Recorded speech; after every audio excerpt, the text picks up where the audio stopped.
So today what I'm going to be doing is going through a whole heap of questions that you guys are giving me, which is great. I've got some stuff in here already, which is awesome. Thank you to those who have already been posting. That's really, really helpful.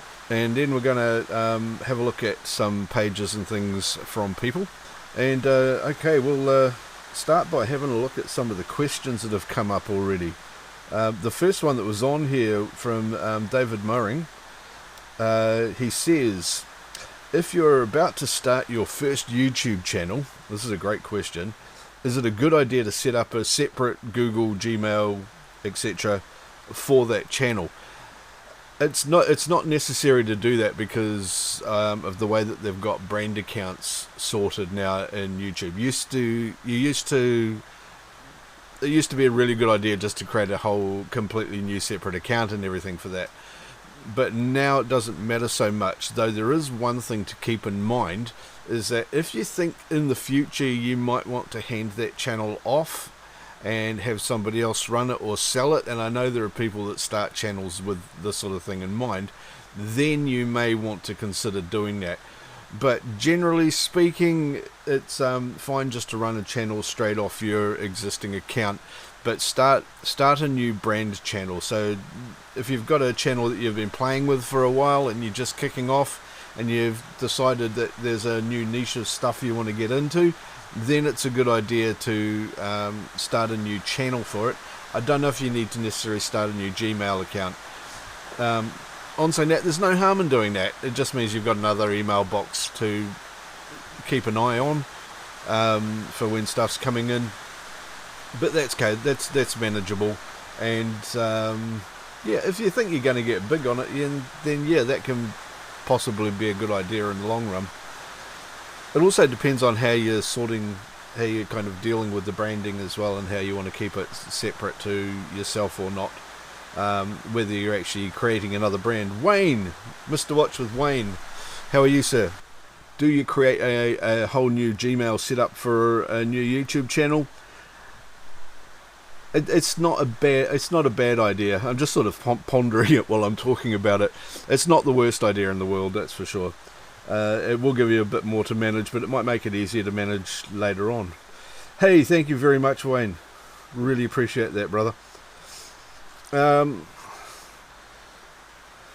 The business of YouTube is something that you need to think about a lot more these days than you used to in the past as well, because there's a lot more happening, not just in the different ways that you can generate an income off YouTube, which are becoming very, very cool, by the way.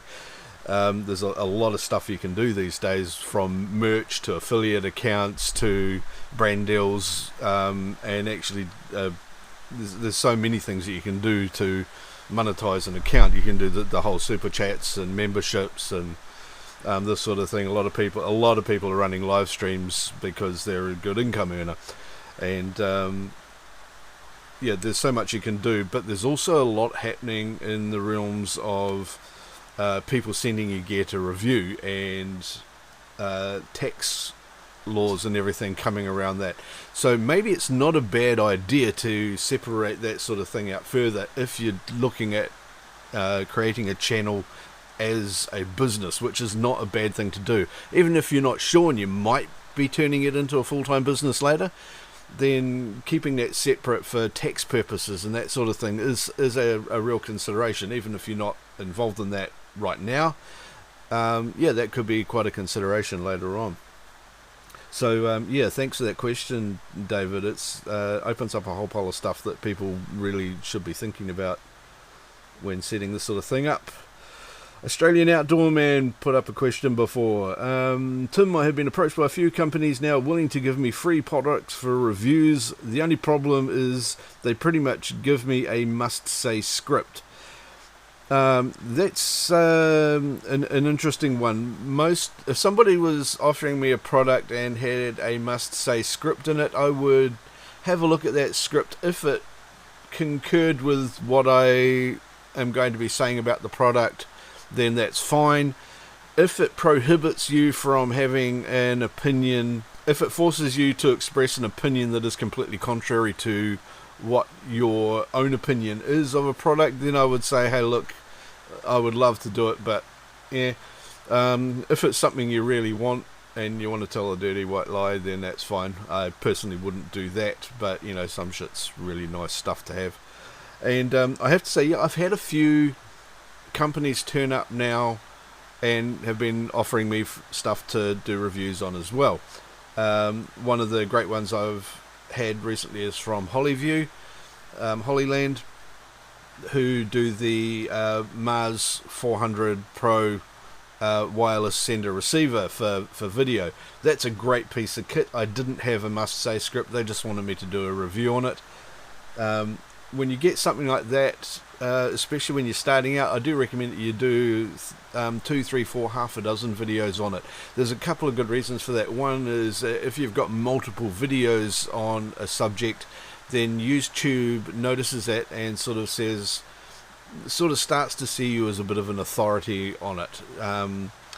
If you do one video on something, it's a one-off. If you do 10 videos on something, then you start getting more related links and more related content and return viewers, and YouTube notices that and takes that into account when it's doing recommendations or offering videos to your users. For example, if somebody jumps onto YouTube and they look up purple jelly beans, and you've made one video on purple jelly beans, but somebody else has made 10 videos on purple jelly beans, then more purple jelly bean people will have been to see the other people than you, so they're going to get more recommendations for you than you for other videos. If you make another purple jelly bean video, then they're likely to recommend somebody who has been to see your other purple jelly bean video than otherwise. So I don't know why I came up with purple jelly beans just then. It's a bit of a weird thing to do.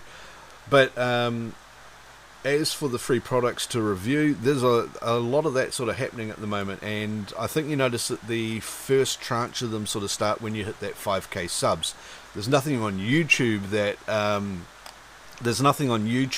that triggers anything at 5k, but a lot of the marketing departments and companies, particularly Chinese companies, I'm noticing, start taking notice of your channel at 5k. So it's one of their search criteria when they're saying, hey, look for a channel that might match our products. So obviously you've got a bit of a followership, and they'll be looking at the views that you're getting and that sort of thing, and the keywords in your videos. So they'll have some pretty impressive kind of algorithm that they use for choosing who they want to do brand work with. And it's usually fairly low brand work kind of stuff, so no cash involved, but free product. And you need to just sort of be careful, about what sort of deals they want. Some of them are saying, hey, we need you to script this. Some are just, we want to get the brand name out there, and particularly at the earlier level, it's all about brand name. If it's back to your original question, if it is not your honest opinion on it, then that sort of puts up a bit of a flag for me and saying maybe not that one. But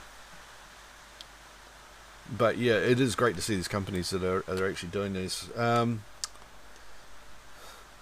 If you're going to pay full price on something you don't like, though, that's a little bit of a silly thing. What else we got here? Wellington bus driver, we need to build you a proper studio. Yes, I haven't checked my lotto ticket results from last night. Jeff says he can hear the hail ASMR rain sounds. Actually, I put some, there's a short film I made years ago, Emma's for Monster Under the Bed, which is on the channel, and I had some rain sounds that I'd had off the Apple Music library. The Apple Sound Effects library, so it was all licensed public domain, kind of, you can use this sort of thing. And every 6 months or every year I get a copyright claim against that movie, because someone else takes all of those old Apple effects and publishes them as a meditation album or a soothing sounds album or something like that. They just take those effects, publish them to some bullshit made up album that they've spent 5 minutes putting together, and then go and do copyright claims on thousands and thousands of videos. It's a really nasty thing to do. So if you ever have that, tell Apple and tell YouTube that you got it from the Apple Music Library or something like that. Cody Dude, is it the real Tim Simpson? Yes, the other one's a fake. Hey Jackie, how are you?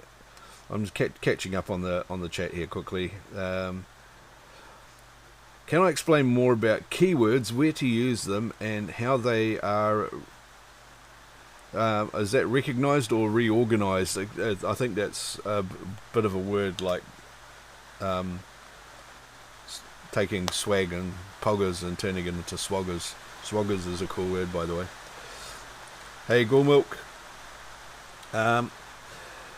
So how keywords are recognised? Now, keywords is, hey Pam, awesome to see you.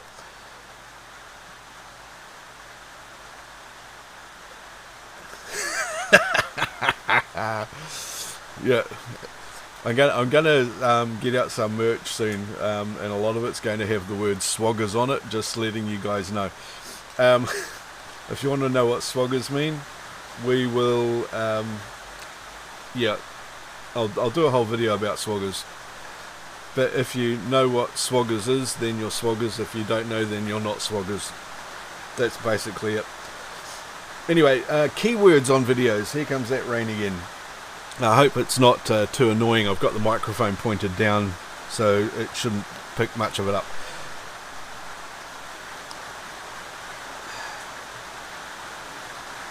I can't English minimalist terrain. Watch me. Pog swag. Hell yeah. Pog swag. I wonder if you could do Pog merch, and that would be really swaggers. Thanks, Jeff, for that. Keywords. YouTube pretty much doesn't care about keywords because people don't look for them when they're looking for a video. There are places where keywords can be of value. Now, I do still go and put keywords in on all my videos. It is of some small value having them there, and there are a lot of things in YouTube SEO that are of small bits of value each, and they add up. So it is worth having them, but don't get too tied down on them. In your keywords, you want to do a couple of things that are going to help you with search. And first of all, that is working out what your keyword phrases are, your key phrase is for your video. So you want to go and use a tool like TubeBuddy, and that will help you look at search volume and results and a whole pile of other stats, and it will tell you how good a particular keyword phrase is from a searchability point of view.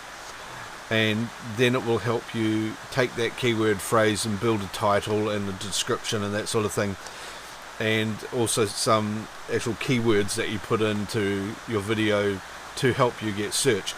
The most valuable ones to have are your title and keyword phrases that rank high. You want to have some stuff in there that is relatable between all of your content. So putting your channel name in as a keyword, there's some argument as to whether that's effective or not, but it does create a relationship between all your videos. If all your videos have your name in them and your channel name in them, then that does create a relationship between your videos when YouTube is indexing them. It's a very, very small thing that doesn't have a huge amount of weighting, but as I said, all these things add up. The most valuable place to put your keywords is in the first couple of paragraphs of your description and of course your title. And then there's the hashtags that you can use for your videos as well. Hashtags are another way of the sort of high priority keywords, I guess you can think about them, that are used to bundle your videos together. So if you make a whole pile of videos about GoPros, you put a hashtag GoPro in there.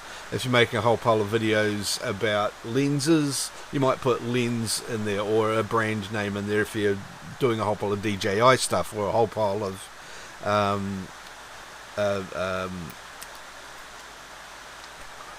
Sony stuff, or Canon, or Rode, or something like that. Road's the one I was trying to think of before when I went blank.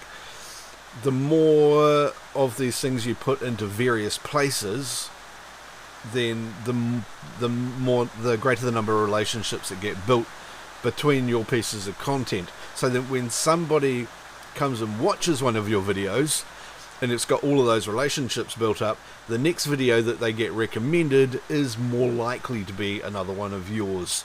This is all small bits of percentage that you want to take advantage of to try and weight the game a little bit. Important thing is, don't bullshit in the keywords and things like that. If you put rubbish in there, YouTube will get confused and it'll make it harder. So if you put something like bikini clad teens in a keyword on a camera video and you don't have any bikini clad teens in there, then people are going to start watching your video, go, hey, that's not what I came here for, and they're going to click away. And then your retention is going to drop down. So YouTube's going to see that people only watch the first 5 seconds of your video and then realise it's complete rubbish and or not what they were looking for, and they're going to click away. And if people aren't watching more of your video, then you're less likely to get recommended. So it actually works against you when you try and cheat the system and put stuff in there that shouldn't be there.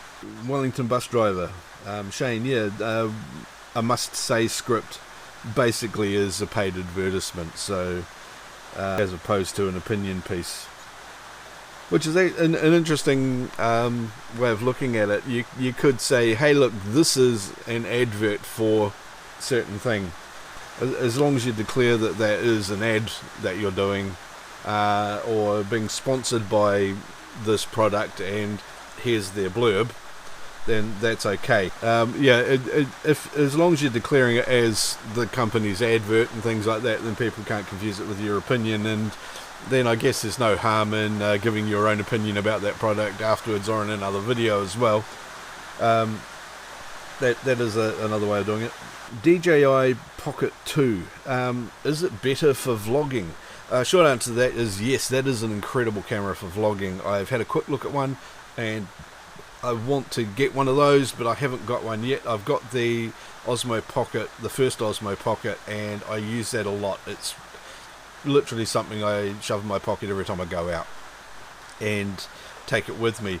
The Osmo Pocket 2, especially if you get the vlogger kit with it, also has the wireless microphone, lapel microphone, which was actually, I have to say, the audio in the Osmo Pocket was fantastic, but you did have to have it in audio range. With the wireless audio kit built into that as well now, that is just an absolute swagger's camera to have for when you're doing vlogging and things, and something that you can just put in your pocket and take around with you. It's a fantastic piece of kit. The main thing about that isn't that it's the best camera in the world. There are definitely better cameras, though it is damn fine camera. There are better things that you can have with you, but you can slip that into a jacket pocket or into your jeans pocket and take that with you all the time, so you're never going to miss that opportunity shot. It's also a great camera for on skateboards and things like that as well, because it's not big bulky. The other really cool thing about it is it's because it's so small, it's quite discreet, so you can get away with using that in places that you couldn't walk into if you're carrying, say, a Ronin RS or something like that as well, with a great big huge DSLR and lens on it. Okay, Aerobius says, I've got access to a DJI Mavic Pro 2. I'm going to take it out and get some footage with it when the weather is better. Yes, definitely when the weather is better is a good idea. The Mavic Pro 2 is on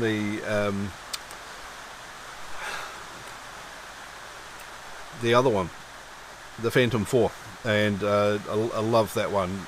It's an older drone now, I guess, but I haven't really had the need to get another newer one because the camera on that is fantastic. Okay, and apparently I'm sending data faster than real time. That's interesting. Anyway, doesn't particularly matter because they can deal with it.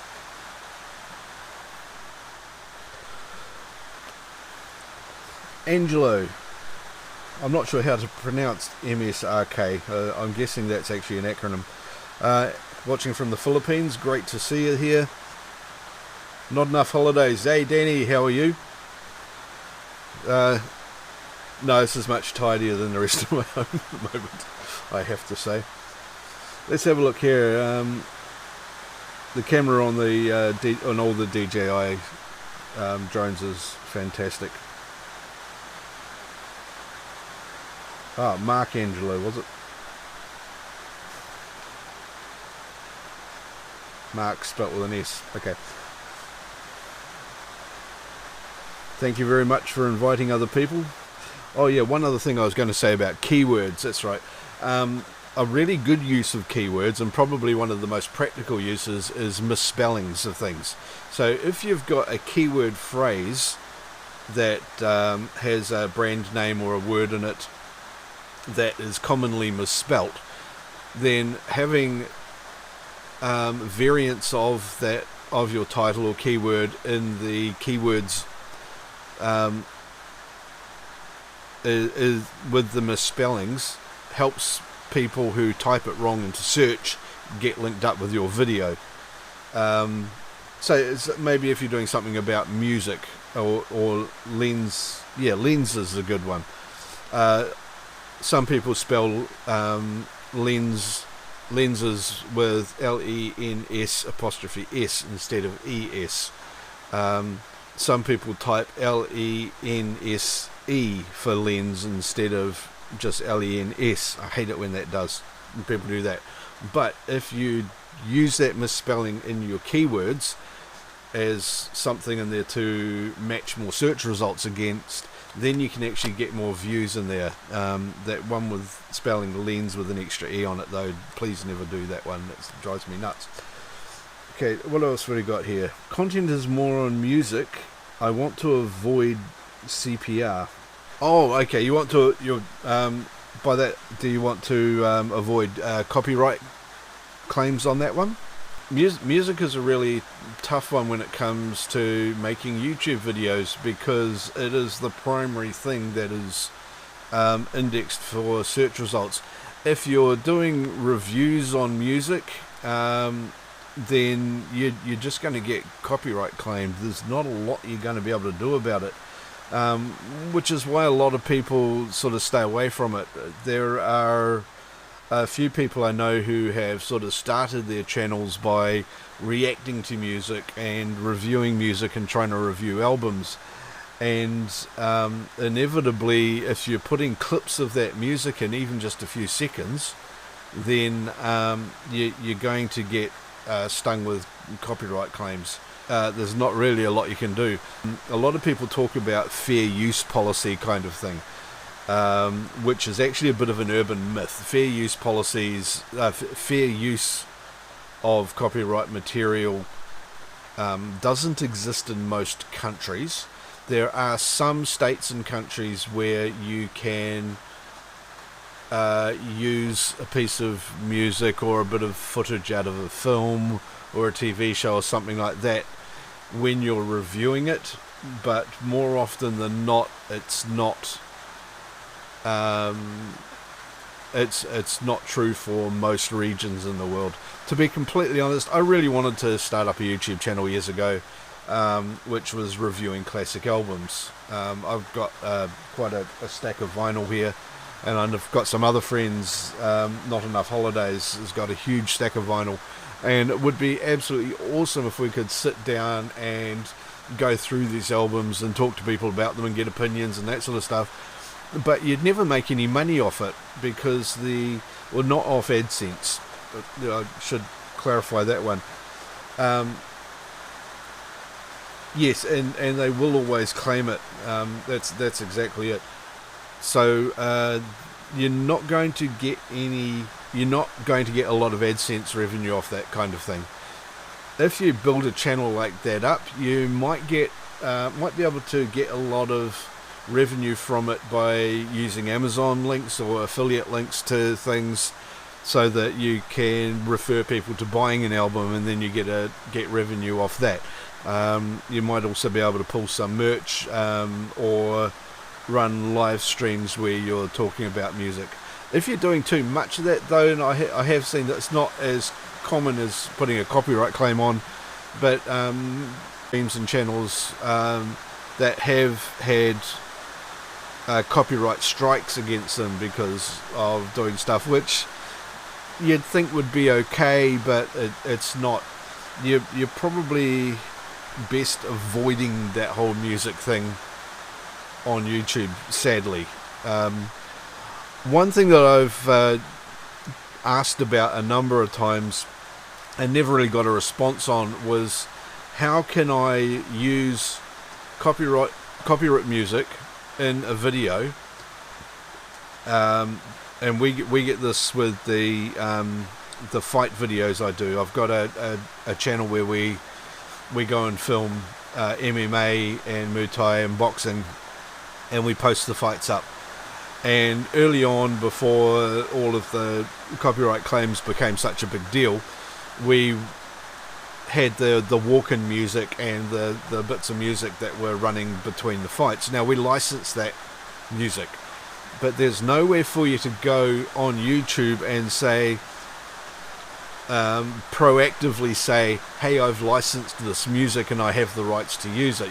So you've gone and paid a fee for it to be able to use it for the fight gig, and that generally covers videos of those fights and things like that as well, depending on where you're getting your copyright from.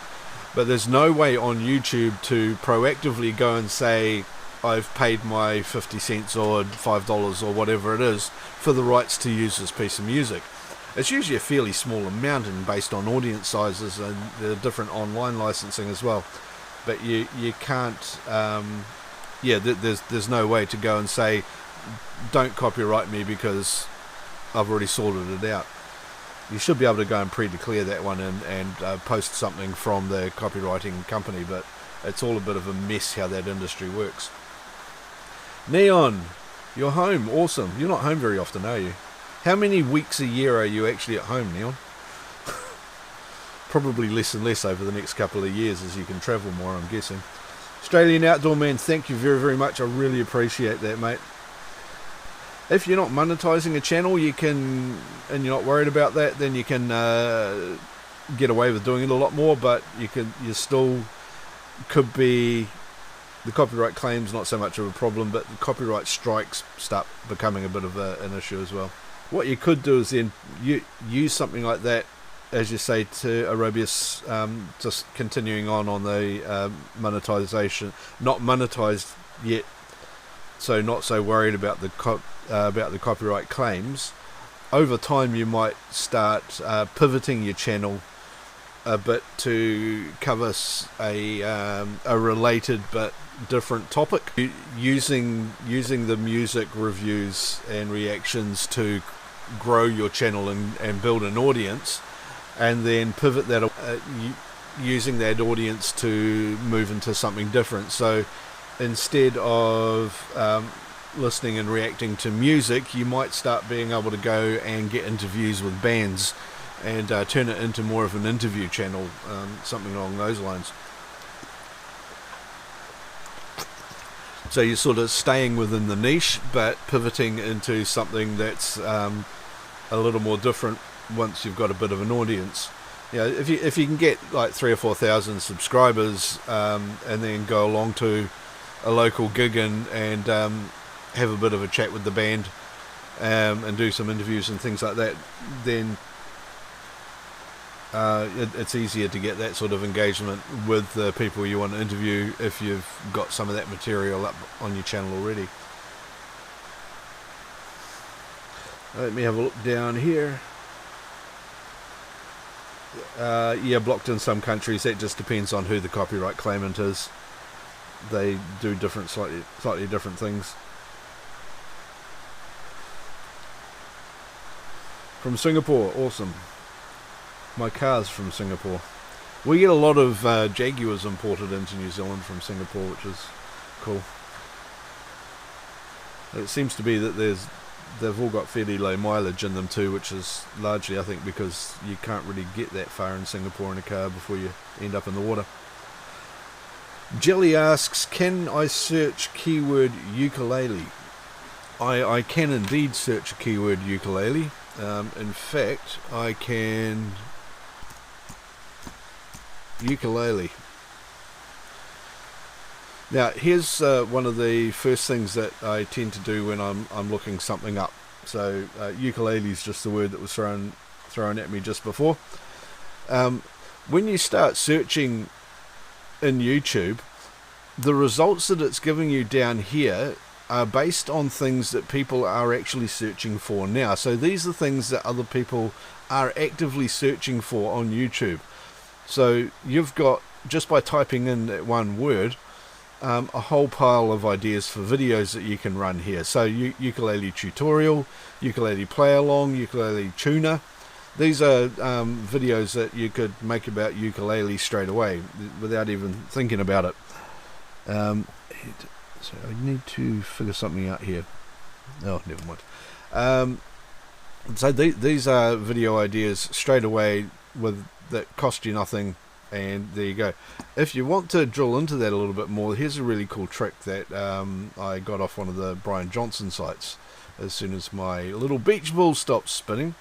Is if you then type in A, so space A and then space B and space C, then it will start giving you, hang on, that's not with sun gas, that's not what we wanted, was it? I must have clicked on something else here, sorry about that. So if I type ukulele A, then it gives me a whole pile of titles and search ideas from there. B and so forth. Ukulele beginners, basics, beginner songs, ukulele Billie Eilish, background music, all this sort of thing. So as you can see, that's a really good way of getting a whole pile of new ideas for videos from a single keyword. Now if I come into here and I hit ukulele beginner, now I've got TubeBuddy installed here. So one of the things TubeBuddy is going to do is take that keyword phrase, ukulele beginner, and it's having a quick look at it, or a very slow look at it in this particular case, and it's going to, okay, I promise guys I'll get a faster machine on here. Okay, so eventually what that's going to do anyway is it's going to bring up a whole pile of stats about that search phrase, and I really need to be doing this on a faster machine for demos. I've got another machine here, but that's not hooked up to the HDMI at the moment, unfortunately, so I can't really show you on that one. God, that's taking a long time. I do have a pretty good video on keyword searches and things like that as well. I'll put a link out to that one again. I'll share that one out on Twitter and bits and pieces soon. Actually, I'll see if I can grab that one now. My videos. I'll look for that shortly, but if you go into my channel, you'll see that I do have a playlist of for TubeBuddy videos that I've been making. So I combine those things together into a playlist. This is my new cat, who is incredibly snuggly and jumps up on. I'm surprised it's taken him this long to jump up on me, actually, because he usually does it pretty quickly. But because he's here, it must be time to do a giveaway. And I'm going to give away 4 things over the next hour. So I'm going to do the first one now, and I'm going to do that by going into TubeBuddy and having a look at my giveaway tool. That's into here, and I can randomly pick one person who's in the chat. I'm going to do that right now.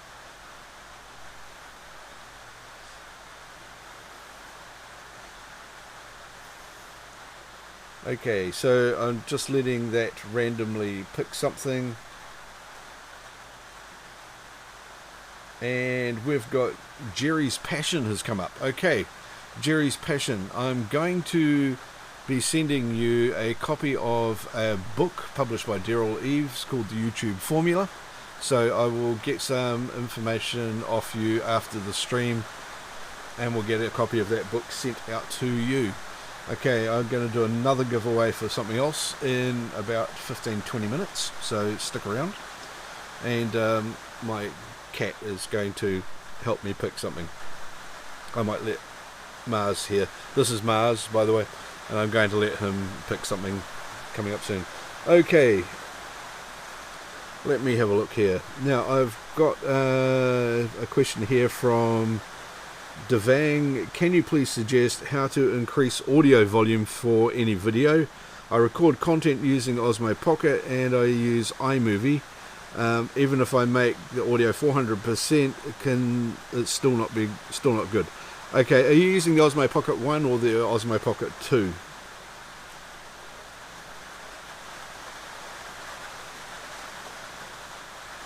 Just out of curiosity. Yes, he is definitely a cute cat. He's also an incredibly snuggly cat who likes doing that into my bed. Perfect timing. He did it right on cue. Okay, this is a real-time experiment because I haven't tried this one before. I've got a Thunderbolt to HDMI cable here, and this is either going to work or it's going to, well, fail. So I'm just going to quickly plug that into the back of my ATEM Mini here.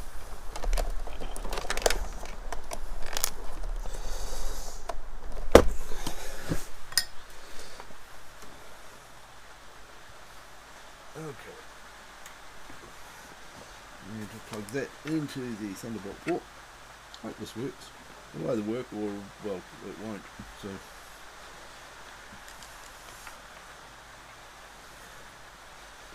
That goes that way. Never tried this before.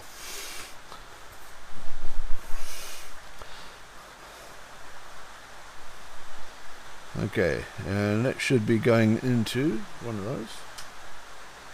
Sorry, it won't be a second here. Fiddling around, because I haven't been doing streams for a little while, so everything's a bit of a mess. I've also been reorganising my studio space. Who here has sort of a if you have a fast machine, you could. Yeah, I'm usually using the ATEM Mini for streaming, which is the beast I've got here. There you go. And I've got all the HDMI in sources at the back, and this does all the encoding and streaming out of the box. So what I would like to use for the actual streaming now is the ATEM, because it just, or the YOLO box, because they just take all of that pressure off the machine straight away, and you never have any problems with drop frames or anything like that. This is actually streaming up at the moment. I've got a data rate of 36 megabits per second, clean, without any drop frames going to YouTube. That actually seems quite excessive now that I think about it. Oh right, yeah, it's because I've got it on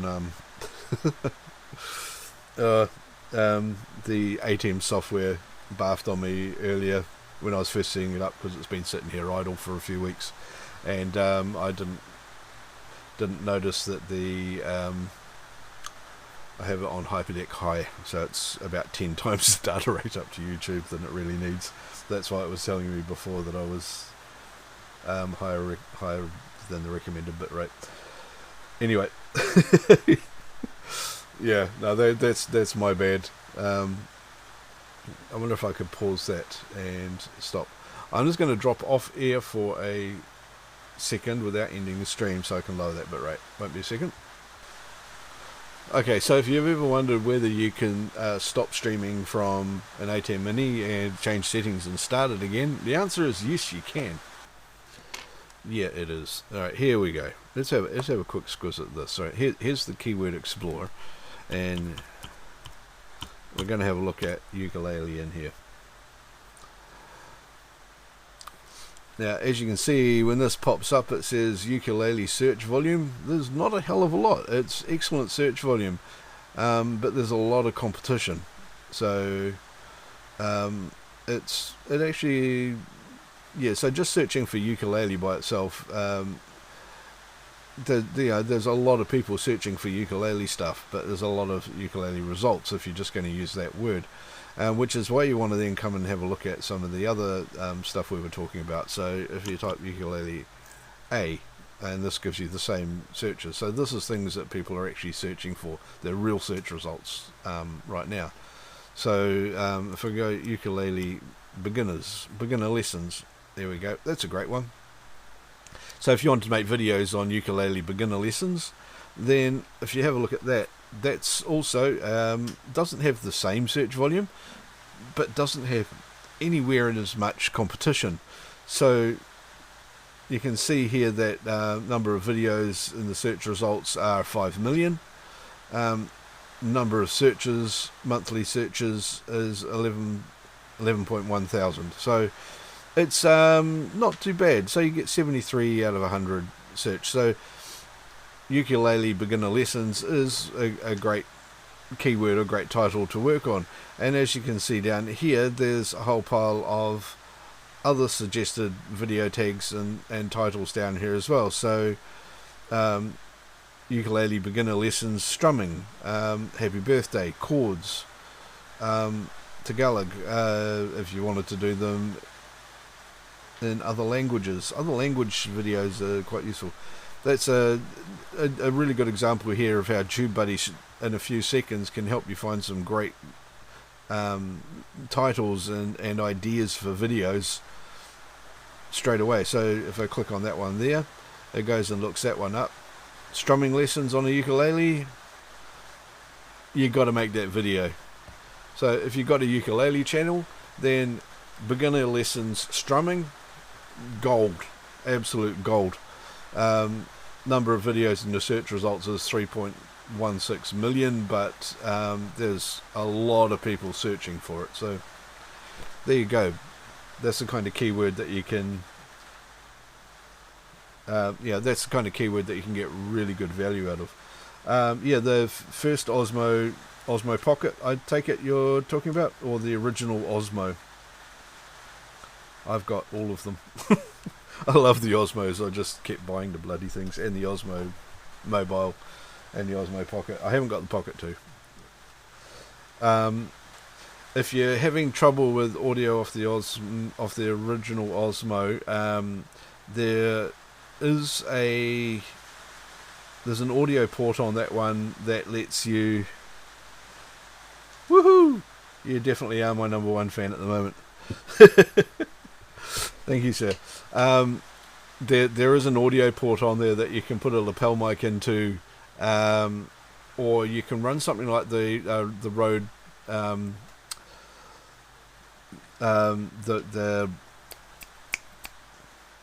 my brain has gone completely off the side of my head. The little Rode Wireless Go, that's the one. The Rode Wireless Go, you can plug that into the audio in port on the Osmo and then put the other end of it on as a lapel mic. That will definitely help. If you're wanting to increase the audio on what you've got now, and you're having trouble getting it up 400%, then the Rode Wireless Go or the Wireless Go 2, either of those are absolutely fantastic, Dave. Then it's quite simply you're probably just not getting enough audio signal on it in the environment you're in, and getting one of those wireless mics is definitely the way to go. The other thing you can do, of course, is getting a separate recorder, which is something a lot of people do, and something you can put in your pocket with a lapel mic if you haven't got the wireless set up, and just record separate audio. It takes a couple of minutes to sync it, but that's easy enough. What I like to do when I'm audio syncing or if I'm recording separate audio to cameras is I just clap my hands a couple of times, and that will give you a spike in your audio wave that you can use to very quickly visually sync things up, and that's a really good way of quickly syncing up audio. Yes, it sets a marker, so you can see in the video when the hands meet, and you can see on the audio track where it spikes where you clap. You usually have to tweak it a couple of frames either way later on, or something like that, but that's easy enough to do as well. Been a while since I did one in iMovie, though, I have to say. Right, what else have we got here? Yeah, 30 megabits per second was definitely way too high.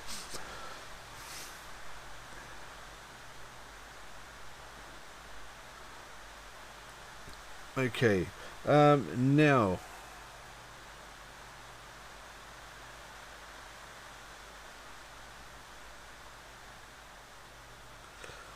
breakboards. Oh yeah, clapperboards. A clapperboard's a great thing to have. I've got. I knew there'd be one here behind me. One of these things. You can pick them up off AliExpress. I'll put a link down below later on. I'll put off AliExpress. You can pick them up for about $12-15. Get a slightly more expensive one. Don't get the cheapest cheap one, because the cheapest cheap ones will fall to pieces. If you get a good one, it's got a magnet in here and here, and a bit of metal, and it gives a very sharp. Do that with them, and that's what you use to sync audio and video up together. Really cool thing to do. That reminds me about something else. I was going to talk about different ways of making money on your channel. Who uses affiliate links at the moment?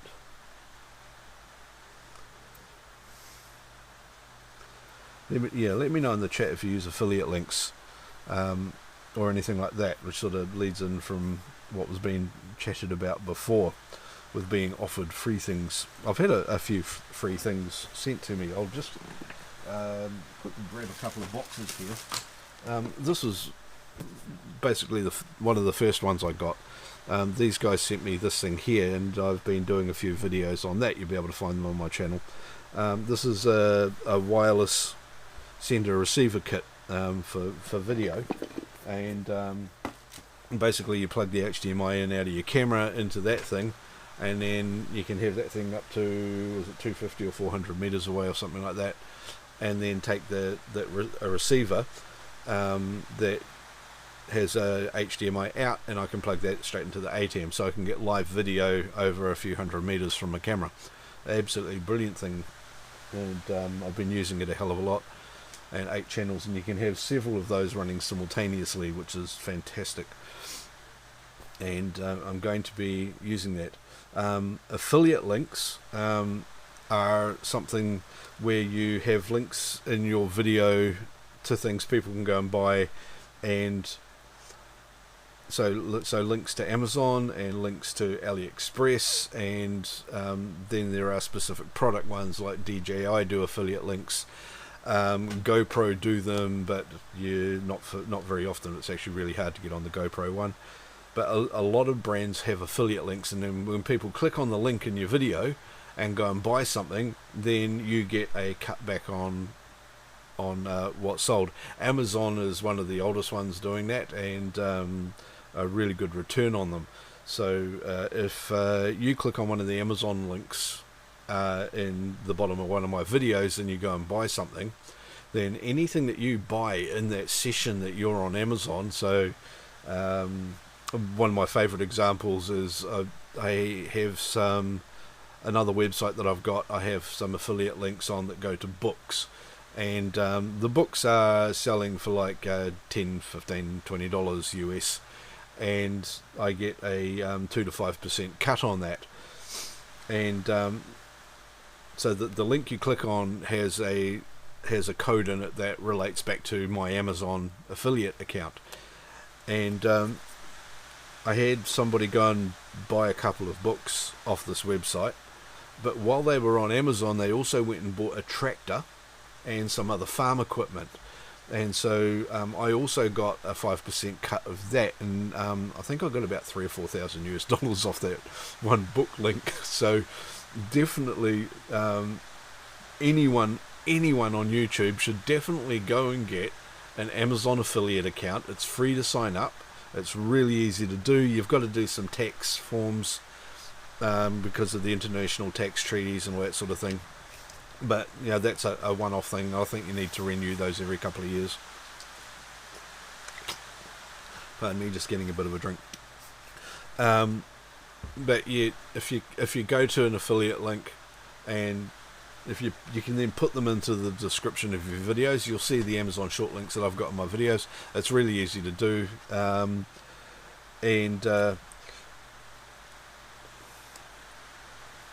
yeah, Pam, I'll get back to that in a second. They're very, very easy to do, and very easy to do, and a great way of making money. So yeah, definitely pretty good. You find a lot of YouTubers end up making a lot more money off their affiliate links than they do off the actual AdSense revenue. AdSense revenue can be quite fickle. It changes all the time. You've been getting a lot of people this time every year, you may have seen, that are going, hey, look, I got X number of dollars, I got $100 AdSense revenue back in January and December, but now I'm only getting $50. And that's because at the moment it's the end of the US tax year, and the companies have spent all of their advertising budget over March, April, May, and in June they've kind of dwindled that one down. May and June they've got less advertising money because they've already gotten rid of it before the end of the year. And then in July, and then starting to head into some of the spring holidays and all that sort of thing in the States that you've got coming up, or no, that's already been, hasn't it? But some of the other holiday periods in the States that are coming up in the second half of the year, the advertising revenue starts coming up again. So it's that gap that sort of September through to January is when the CPM rates on videos are a lot higher. So getting a good stock of videos in the beginning of the year and figuring out what your target audience is for the second half of the year,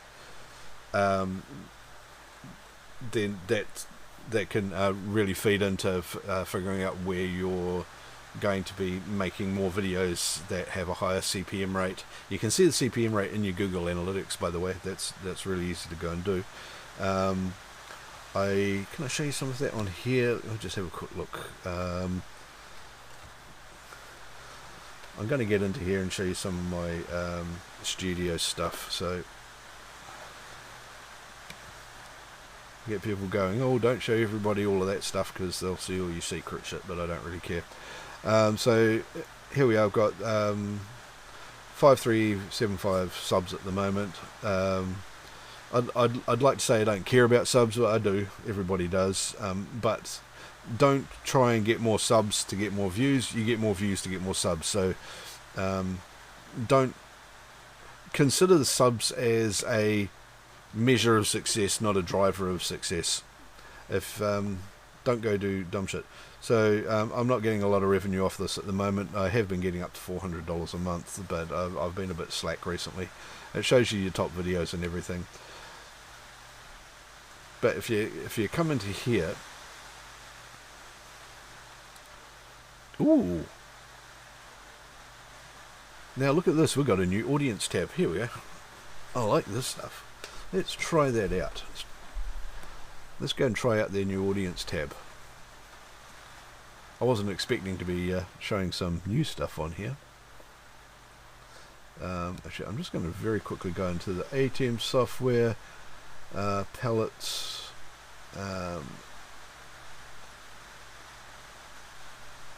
upstream key.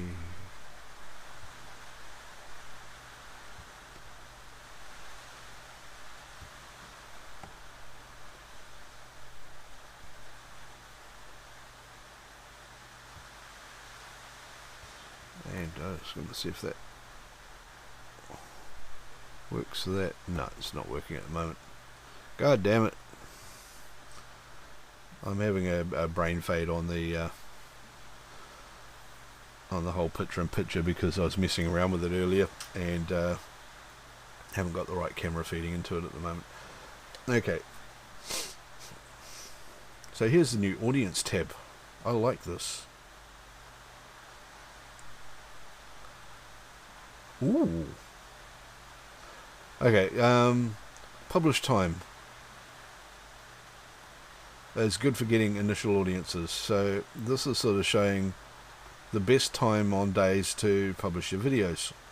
So obviously it's when I'm fast asleep. So, and I've got a new thing here showing when your best live stream times should be as well. Obviously that's not going to work so well for me because well, maybe I should get up earlier and do live streams and go to bed earlier. That's not a silly idea. Do a couple of hours live stream before starting work. So that's actually something that I've just learnt here. You can see how many of your subscribers have got the notification bell turned on, and if you guys go and if you'll go and turn the notification bell on now, and also turning on all notifications, which is in your channels, in your YouTube settings, there's a notifications tab. So even though you turn the notifications bell on, if you have the notifications not turned on in your YouTube account, which is over here, I won't do that at the moment. In your Google account, if you don't have notifications turned on, then hitting the notification bell is not going to be quite as effective as you like. As you can see, 90% of my people watching my videos aren't subscribers. You'll find that quite a lot. What that means is that you've got a huge opportunity to convert those people. So if 90% of the people watching my videos are not subscribers, then I want to try and convert as many of those into subscribers as I can.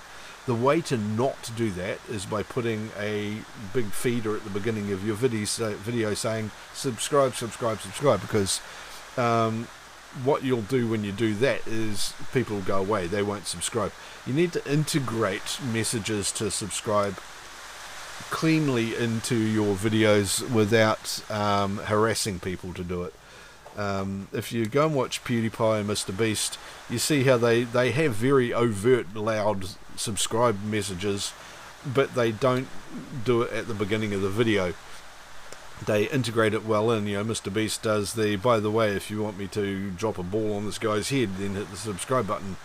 So he puts it in there, and PewDiePie adds it in as jokes during it. So during his videos, which is a very cool way of doing it as well. But be subtle about it. And what I like to do is at the end of my videos, if I've got people who have really found value in my videos, they're going to have watched all the way through. I get about 30% of people watching all the way through. I'll just show you some of my engagement sort of things. Here's my retention kind of stuff. So I've got about 25 to 30% of my viewers getting to the end of my videos. And what that means is that, and so right at the end of my videos I put, hey, if you found this to be valuable, then consider subscribing by clicking here. And I'm more likely to get those people converting because they've already been interested. They are finding value in it because they've watched the whole video. So if you have a look at some of my videos here, and this is all new stuff as well. This is great. I love this. So you can see the retention coming through here and dropping off at the end.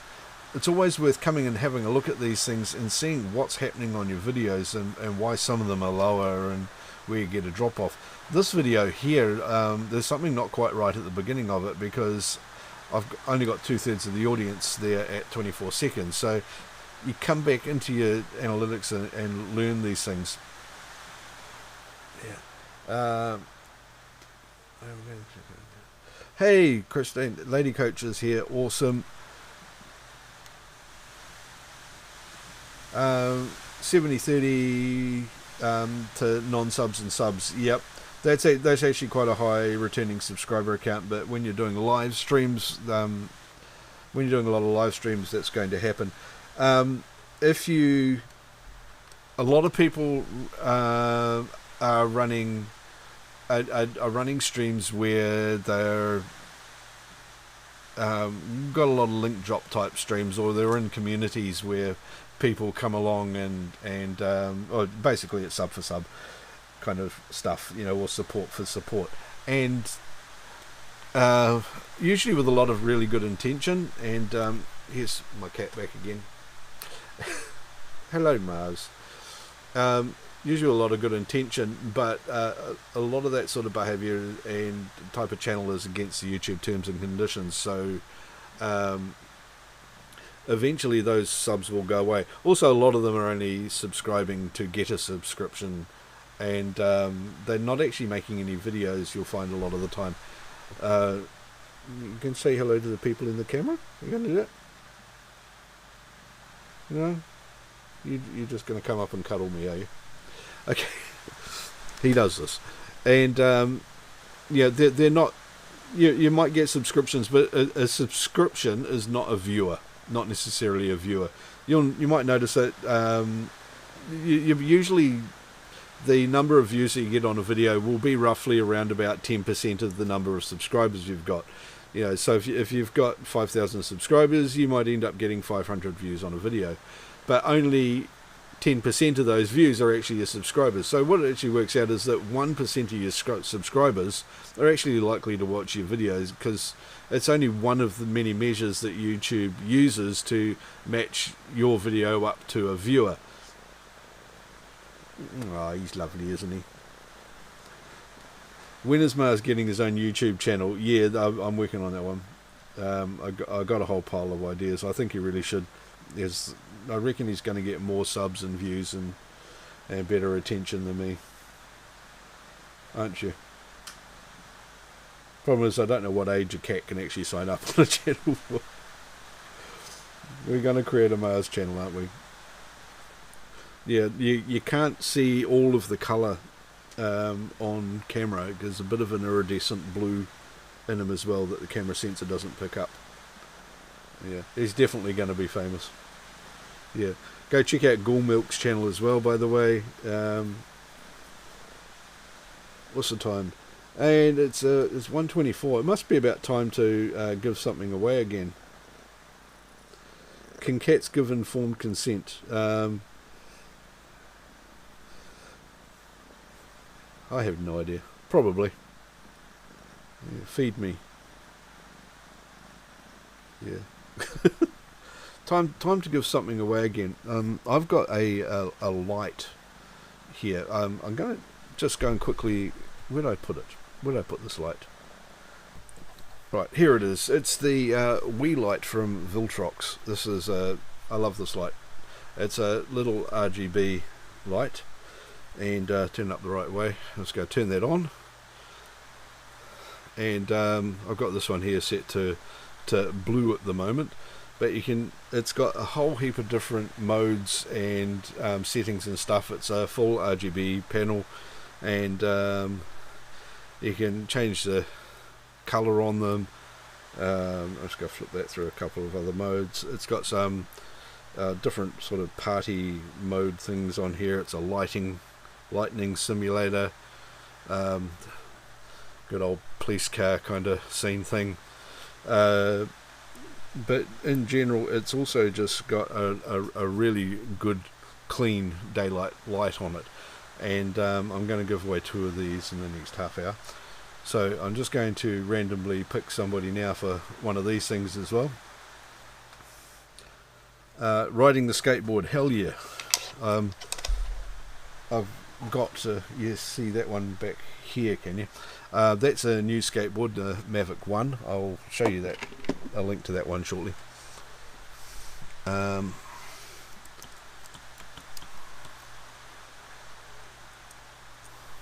that up.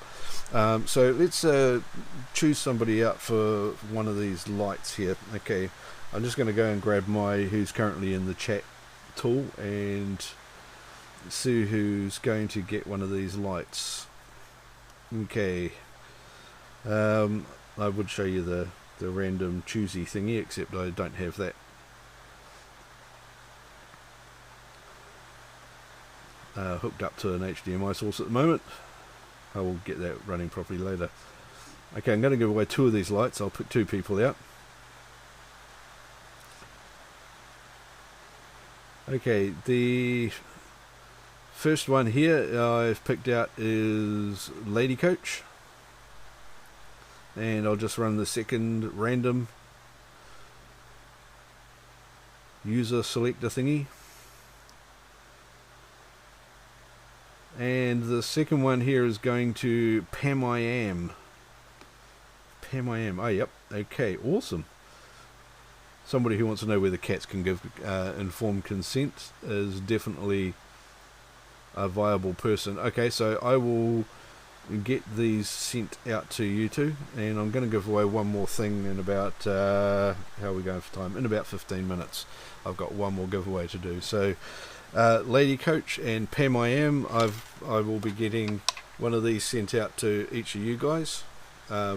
These are absolutely fantastic lights, and they make a huge difference to any of the video work you're doing. They've got built-in lithium battery. They last for ages and ages, and they're just the kind of thing that you can slip into any camera bag or run wherever you are. So they run for about 4 or 5 hours on the internal battery, and then just charge off USB. Okay, so awesome. I'll get those sent out. And let me have a look here. Okay, another question. Pam, you said before that somebody offered you something, but you didn't accept it because they... where was that one? I was offered one. Was that an affiliate link or a review thing? But didn't think it was worth it with my small following. You'd be surprised. A lot of these places want to pick up channels while they're small and start developing a relationship with them. So you know, I've had 5 contacts now since I hit 5,000 subs, and the part of the reason they do it is it's for them it's small value stuff. I mean, this kit that I got here, I'll show you the first thing I got sent out actually.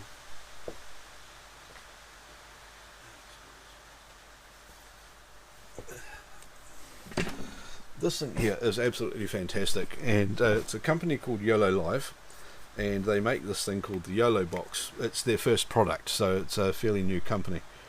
And this thing here has got HDMI ports and stuff in the top. It's got SD card in the bottom, and also a SIM card, so it hooks up to a wireless network. I can share cellular data with it, and it streams to multiple places from this one. It's got video switcher built into it, so you can have the multiple inputs in top, and they switch out. I'll just power this up. There you go. And it streams straight from here over Ethernet or Wi-Fi or over cellular, depending on where you are and what you're doing. And it's a fantastic device. It does titles, overlays. It's got a game scoring tool in here, so if you're streaming a soccer game from it, for example, you can keep the score going. And it's got built-in encoder or everything. You don't need a PC or anything. You just plug your cameras into this and a microphone into this, and take the audio feed off the cameras as well, and stream from it. So they sent me this one here to make some videos about, and I've been doing that. And part of the reason is not because I'm a huge channel and going to generate a lot of sales for them, but the more they get their name out there now, the bigger their brand recognition is later. And also those videos are going to be on my channel still when I go from 5,000 subs to 100,000 or 1 million subs by Christmas, because you guys are going to share this out. And but it's easy for them to start building some relationships and learning who's going to be valuable to keep working with over time. So don't worry about whether you think your channel might be a bit too small for them or not. Go for it, take it, start building that relationship, because it's quite often these marketing people in one of these companies, they know and work with the marketing people in other companies, and over time that will build and grow. And here's another really cool thing about these affiliate sales things is you're promoting your product, but when you make the video, so when I make a video about the YOLO box here, they publish that on their channel and their website. So I'm helping by creating content that references their brand, and it's far more about the brand than it is about the product. But they're also publishing out my videos and getting me more views back on that. So it's not just getting this cool thing here that I get to play with, but they're also driving traffic to me, and that's going to increase my growth. So doing these brand deals, is to their advantage to make sure more people know about you if you're making good videos for them, because then more people see their videos. They want your channel to grow because that improves the value of the investment they've done and what they're giving you with the product. So take it, as long as it's something to do with your channel and that sort of thing. But yeah, right, that was a bit of a blurb, wasn't it? And the same sort of thing goes with affiliate links as well. The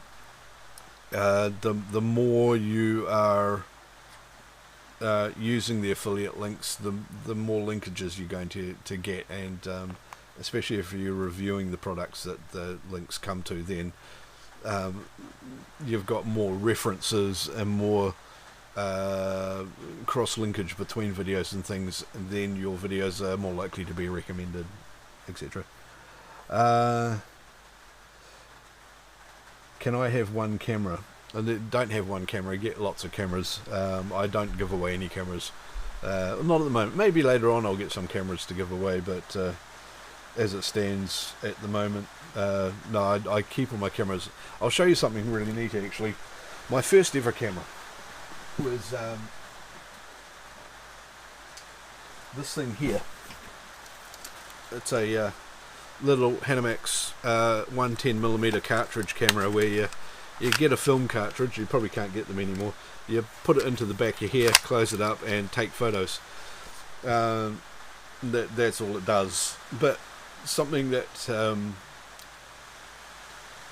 I've thought about with this camera, I've still got it, and I've got all the cameras I've ever had, is that when I was 10 years old, I got this when I was 10 years old, so over 40 years ago, and what I did with this camera was I sat out on the lawn at my parents' place, and at home, and I had a little plastic soldier and a plastic dinosaur, and a toy dinosaur, and I found that I was moving them forwards and backwards to change the relative height of them. The focus was way out. There was no sense of focus in it, but it's called forced perspective. That's how they make things bigger and smaller in Lord of the Rings and The Hobbit and stuff. How they used John Rhys Davies, who's the tallest guy in the whole bloody film, as a dwarf, and the height difference between in the Hobbit and Lord of the Rings, the height difference between Bilbo and Gandalf. They did that by just moving one of them further away than the other, and had them looking straight down, so they looked like they were still looking at each other, but they were moving them back and forth, and they had sort of clever split focus lenses and things. But yeah, never seen that camera in my entire life before. Yeah, I've had this camera nearly my entire life. It's been a long time since I actually used it. It's got a built-in flash as well, which is cool. Been a long time since I used it. I should go and find a cartridge for it and use it to take some photos, just for a bit of a laugh. Oh, righty ho. Lady Coach is always working. She's awesome like that. 4K watcher.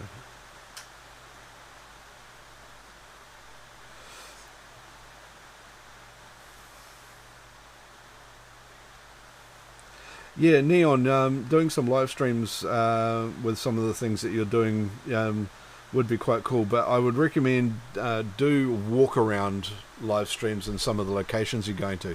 So Neon, go if you I don't know how they like cameras going around in casinos and stuff, but if you're walking around a place getting footage of a location, then that's something you can do that can get you a lot of watch hours pretty quickly.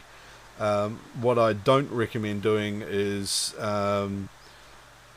live streams where you're getting people coming and doing sub.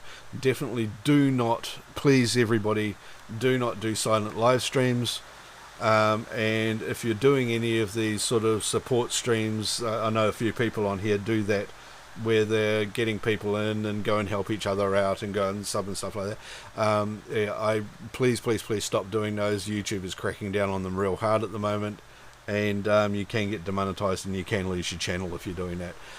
Advertisers have been complaining a lot to YouTube about this artificial traffic generation type content.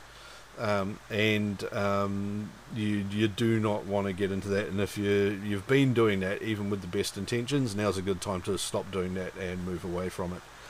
Silent live streams in particular is where, if you don't know what that is, that's where you set a camera running and your stream is just watching a chair or running for 12 hours or something like that, and there's not actually any content. It's just it's just a silent camera running. I know people have gotten away with it before, and it can be kind of valid if you're shooting something like a fishbowl. There's people that have been streaming fishbowls for years, and NASA does a 24/7 live stream of images from orbit of the Earth spinning around, going across continents. And that's sort of valid kind of live stream stuff. So if you're going to run a silent stream, create a channel designed to stream your fishbowl or something like that. You can get away with doing that, but don't do a live stream of your chair at your desk overnight just for generating hours, because that's the one, David. That's exactly the camera. Because YouTube are the masters of statistical analytical behavior. They can see exactly what people are doing, and every time I hear somebody going, "Oh, there's a glitch on YouTube, they've taken all my subscribers away and they've deleted my watch hours," it's because for one reason or another, whether you're doing it yourself or a lot of people in the same communities that you're in are doing it, it's artificial traffic generation, and YouTube are going and deleting accounts, so all the watch hours and subscriptions and everything that those fake accounts or badly behaving accounts are doing are going to be removing traffic from you as well. So you're far better off putting that time and effort into actually making good quality videos that people want to watch. How are we going for time? It's 22, so in a few minutes I'll do the last giveaway, and actually I'll leave the last giveaway. I'll do that in 18 minutes at the end of the stream, because that way people won't bugger off. That's a good thing. So what was I talking about before? Oh yeah, back to the affiliate thing again. Definitely go get affiliate accounts. So if you're not using affiliate accounts now, then that's definitely a good thing to do. It's a vital thing to do, because it will start giving you some more revenue from your stream, and then you can put that back into getting better cameras and better lights and all that sort of thing that you want to do. The technology isn't important, and you say like the best thing to shoot a video on is the phone in your pocket, whatever camera you've got with you, definitely. But if you do have the better gear, it definitely does help. Like I got the studio lights going up around me here at the moment. It's something I went and bought was some sets of aperture lighting recently, because I wanted to create a better image for you guys to be seeing. So, and I'm using a great lens on a great camera here, would have got a good microphone and all that sort of thing going on. Which I'll just try and pull out a little bit further. No, it's not going to come. That's right. Okay.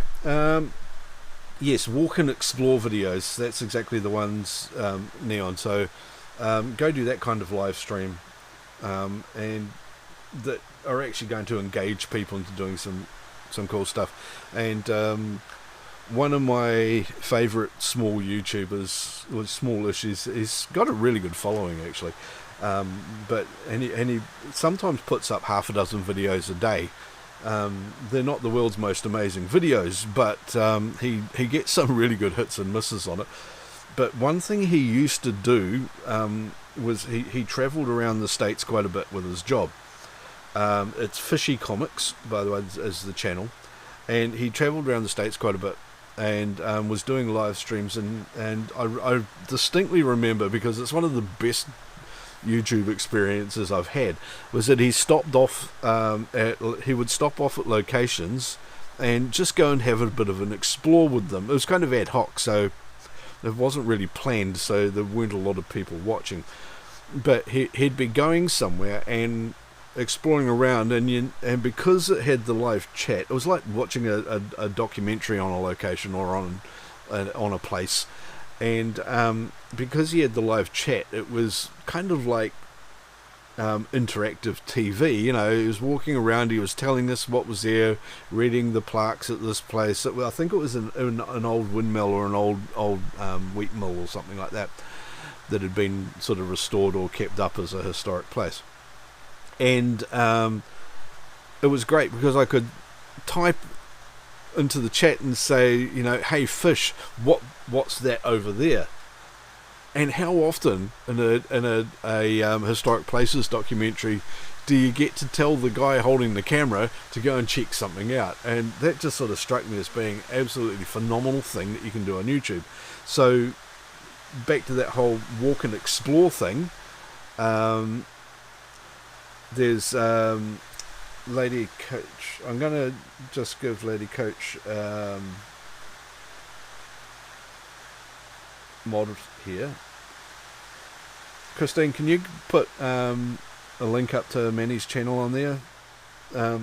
He's walking around parts of New York and New Jersey and stuff, and doing some great things there.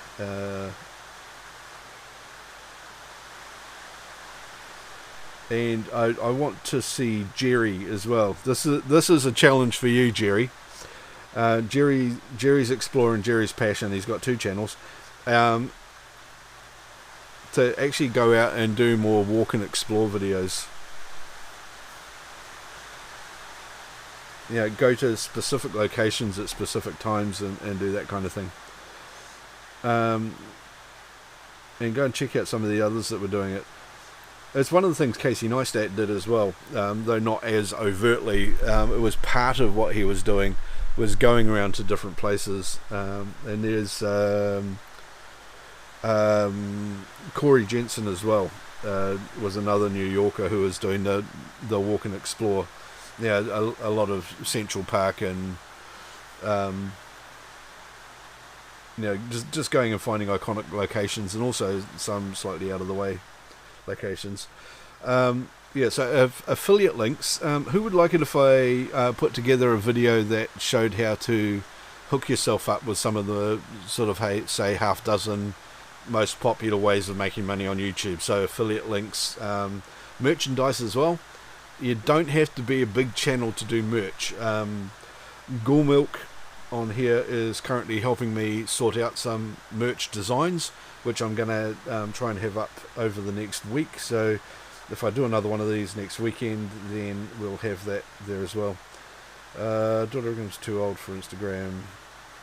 You're never too old for Instagram. Instagram's a great place for putting photos. Cross-platform promotion. Do as much of it as you can. The main ones are going to be Facebook and Instagram and Twitter. Some people use TikTok and stuff as well if it suits your channel. I cannot, and this goes for YouTube. YouTube Shorts are brilliant as well for building community and getting people into and getting people to your main videos. So they're a grab to get people in. But I just seriously can't bring myself to shoot vertical video. There's just something nasty about vertical video. I to make a TikTok. We'll talk about that. We'll talk about that, Ghoul Milk. yeah, there's just doesn't the sort of thing doesn't really grab me all that much. But definitely build up a following on Twitter, and you can go and check out my Twitter as well, and subscribe to it, and Twitch. And I was just trying to use my iPhone. I was just trying to use my iPhone as a mouse pad, as a touch surface. It didn't work because it wouldn't. I'll just post my Twitter account here, so definitely go and join up with and follow me on there, and use Twitter, because these things can give you more notifications and things. Yeah, vertical video runaway. Exactly. It feels like promoting doing it wrong. It sort of feels to me the same way as if YouTube turned around and said, "Hey, your sub for sub's a great fucking idea now," but I just really don't. It feels dirty coming from a filmmaking background, but I'm going to have to go do it. I just got to find out how I want. It says my account doesn't exist. I'm looking at it. Oh, no, that one doesn't exist. I changed the name on it, didn't I? Ha! I'm a numbnuts. Okay. That's the old account name.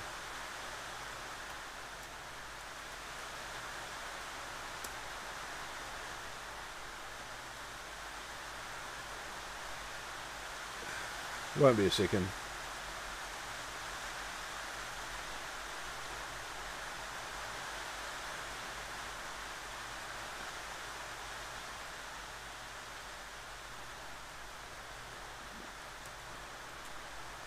There we go.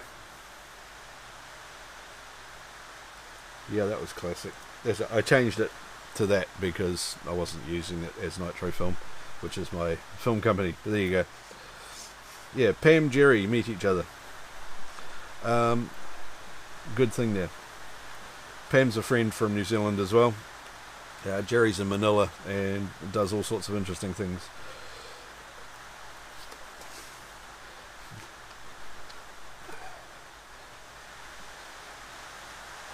Two 4/3 videos on top of each other. Oh, David. Yeah, anyway. But yeah, but definitely get your Twitter out there, get Instagram out there. Go and take half a dozen photos a day, and then when you publish a video, publish your thumbnail and a link to your video on Instagram, and on Twitter and on Facebook, and find some communities on Facebook. We've got a Wellington YouTubers group here that we use for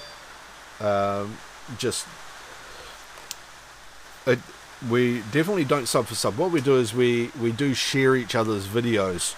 And sharing videos can be a little bit of an interesting pitfall as well.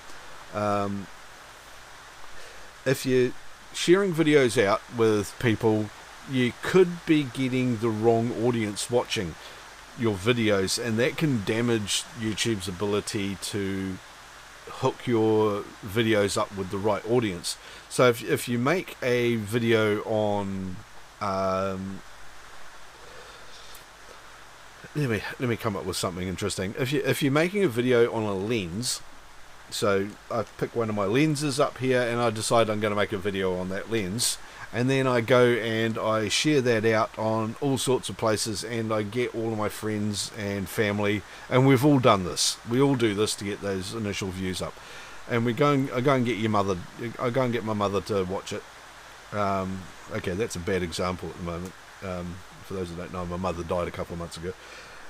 So yeah, getting her to watch it could be difficult. But if you go get friends and family to watch a video who aren't into lenses, but they mostly go and watch videos on gummy bears or something else, or crochet or whatever, and they're not lens people, then YouTube are going to say, well, here are the people that have come to watch this video. I'm going to match this up with more people who have a similar profile to them, who aren't lens people. So they're going to go, oh, okay, here I'm getting recommended this lens video. I'll go have a look at it, or I won't look at it. I won't click on the thumbnail because it's not my thing. You want to make sure that you're not pushing a video out to the wrong people, because then it confuses the algorithm when it's trying to match your video up with new people. So you might get 100 people go and start watching your video, and this is another failing with a lot of these support channels. You get a whole pile of people going out that start watching your video. They only watch 5 or 10 seconds of it and going, yeah, that's not for me, I've given them a view, and then they click away. What happens then is that YouTube says, well, here's a video that I thought was going to be matched to all these people, but it's got like 5% retention on it or something like that, so it must be a crap video, so we're not going to bother recommending it out to anybody else. You can really kill a video fast that way, can't you, Mars? See, what I need to do is make snuggly cat videos, and then I'll be sweet. Isn't he lovely? He is. So there you go. Hey, Wayne's still here. That's good. I like Wayne. Wayne has a very dedicated audience and a very dedicated subject matter, and loves skating around the edges of what may or may not get him kicked off. But he does a lot of really sort of important content, I would say. Thanks, Jeff. Yeah. Wayne is very, very good at promoting his channel, and the stuff he does, and yeah, go check out Watch with Wayne and subscribe to him. Have an argument. I will. Right, hop down, fella. There you go. Good boy. Yeah, that's my cat, Wayne. Okay, so I'm going to make a video for you guys about affiliate links. If there's anything else you want me to make a video about, Wayne loves picking a fight. He's great. Well, not really, but yeah, in a way. Yeah, so I'm going to make a video about getting affiliate links and things like that for you. If there's anything else that you want me to make a video about that can help you out, and help others out, then let me know. I'm going to come back and do more of this next week. I'm going to be a bit more organised. So would people like it if I came and did another one of these 2-hour streams every Sunday? Well, it's Sunday New Zealand time, sort of at the same time as this one. I might tweak it around a little bit.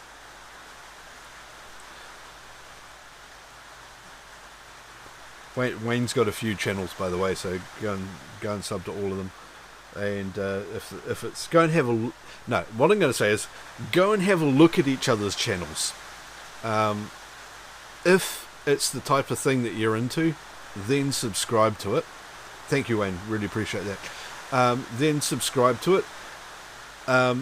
If they're videos that you enjoy and you're going to watch them, put the effort into letting each other's videos play all the way through. Retention is a huge thing. As much as leaving comments and clicking likes, actually the amount of time that you watch through it is the most important. Aerobius, awesome. 900 views, but what's your attention score on those videos, just out of interest? I've got some videos that have had great views, but no retention. That's the security monitor, yeah. I hope I'm not leaking. I got a funny feeling there might be one small drip in here somewhere. But I'm about to get my whole house re-roofed.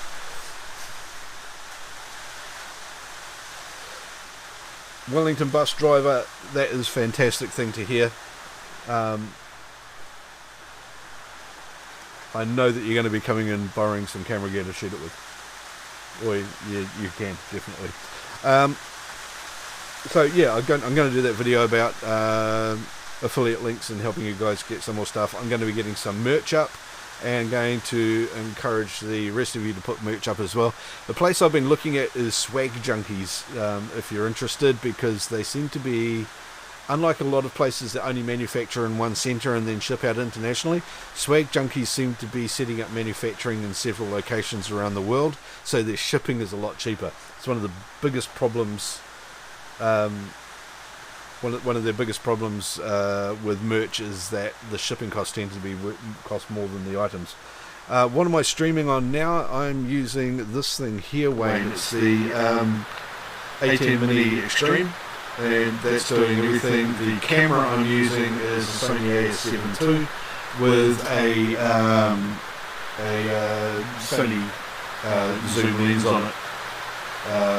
It's actually the kit lens off the VG30. But yeah, and I've got that sitting on a Ronin. Can I flip this thing around to show you what it is that I'm shooting on? Not very easily. No. Okay. I'll show you that kit later on. I'll do another video on that. And I need to get a mobile camera. I'm also been moving my studio around quite a lot as well, so I'm rebuilding things and rejigging it. I've put up new lighting bars and scaffold and things, so I'll be showing you what I've been doing there and how I've been setting that up. Anyway, that's probably enough rambling for now. Now I've got one more giveaway to do, and I'm just going to do a random look up, because I've done me 2 hours. Thank you very, very much. I really appreciate everybody that's been here and put up with my rambling. Promise to get my arse more organised next time. Last giveaway, and that goes to Wayne Live. You got both the channels on here. Wayne, I'm going to send you a book, mate. I'm going to get a book sent to you, and I think you're going to like this one. So I'm waiting for my own copy of this book, which is called The YouTube Formula by Daryl Eves. It's a fantastic read. So there's 2 of those going out to people, and I've got 2 of these lights here that I'm going to be sending out to people as well. I'll get them shipped directly to you. I'm not getting my old second-hand ones. I use these all the time. And yeah, actually these lights here, if you don't have one, I've got them linked in most of my videos. One of the cool things you can do with these, you can see I've got these lights on behind me here that I have on quite often, but if you've got things in shelves or you want to highlight them, you can turn one of these lights on and set it to a colour. So I can very quickly just set this one to, there you go, I've got that set to a blue, but you can put it into a shelf and highlight things up really well, and it looks really neat. So they're cheap, and you don't need to cable things around for them like you do with the LED lights, and also they don't strobe when you're shooting them as well, so you don't get it flickering on them. Absolutely brilliant. Okay, so thank you very much. It is absolutely pissing down here. Yeah, the rain's getting heavier again, so I managed to shoot this whole thing while it wasn't too heavy. So now I'm going to head off. I'm going to make some dinner, and I will see you guys in 7 weeks if I don't get my back completely perforated by the cat. This is the cat. Me and Mars will be back, and we'll see you next weekend. Thanks heaps, everybody. Wayne, I'll hit you up for an address, and others as well. Okay, see you guys later. Bye. Oh, funny bugger. I should just stay here and let you watch the cat. Ow, ow.